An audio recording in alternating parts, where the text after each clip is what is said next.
مولائے کائنات علیہ السلام کے کچھ خاص صحابی تھے جنہیں شرطۃ الخمیس کہا جاتا تھا۔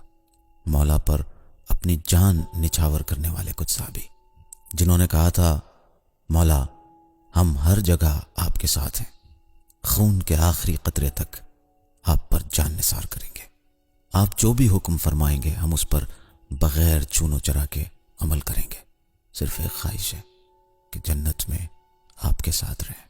ان اصحاب میں سے ایک کا نام عبداللہ بن یحییٰ ہے۔ عبداللہ بن یحییٰ امام کی خدمت میں آئے، کرسی پر بیٹھے، جیسے ہی بیٹھے کرسی ہلی اور ٹوٹ گئی۔ عبداللہ بن یحییٰ زمین پر گر گئے، سر میں چوٹ آئی، خون نکلنے لگا، جبکہ بہت اونچائی سے نہیں گرے تھے۔ خود عبداللہ بن یحییٰ تعجب کرنے لگے کہ ایسا کیوں ہوا۔ مولا کائنات علیہ السلام نے اپنے ہاتھوں سے مرہم پٹی کی، فرمایا، الحمدللہ، اللہ ہمارے شیعوں کو ان کے برے اعمال کی سزا اسی دنیا میں دے دیتا ہے، اسی دنیا میں مصیبتیں بھیج دیتا ہے تاکہ آخرت میں حساب نہ دینا ہو۔ عبداللہ بن یحییٰ نے پوچھا، مولا میں نے کیا کیا تھا جس کی مجھے یہ سزا ملی؟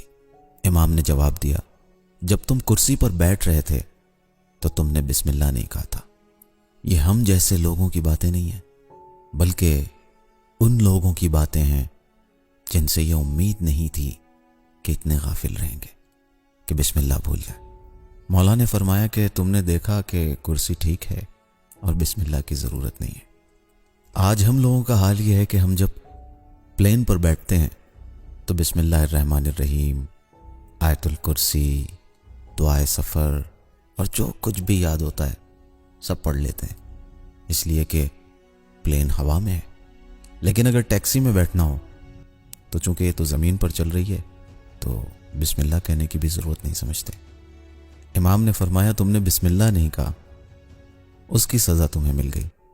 جناب رجب علی خیاط صاحب کی زندگی کے بارے میں ایک کتاب ہے، وہاں یہ بات لکھی ہوئی ہے کہ رجب علی خیاط فرماتے ہیں کہ میں ایک بار کہیں جا رہا تھا، راستے میں میرے ذہن میں ایک مکروہ عمل انجام دینے کا خیال آیا۔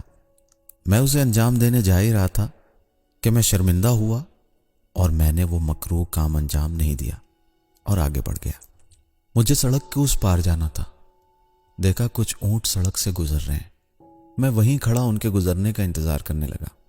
آخری اونٹ جب گزر رہا تھا اس نے تیزی سے میری طرف ایک پیر چلایا، اور اگر میں جلدی سے وہاں سے ہٹتا نہیں تو زخمی ہو جاتا۔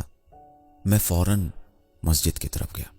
جو انسان سمجھدار ہوتا ہے وہ سمجھ جاتا ہے کہ یہ پیر جو میری طرف چلا ہے یہ ایسے ہی نہیں ہے، بہت سے افراد جا رہے تھے، میری ہی طرف کیوں اس نے پیر چلایا؟ پھر میرے ذہن میں ایک بات آئی کہ یہ مجھے سمجھایا گیا ہے کہ پیر اس مکروہ عمل کی فکر کا نتیجہ ہے جس کی تم سے امید نہیں تھی۔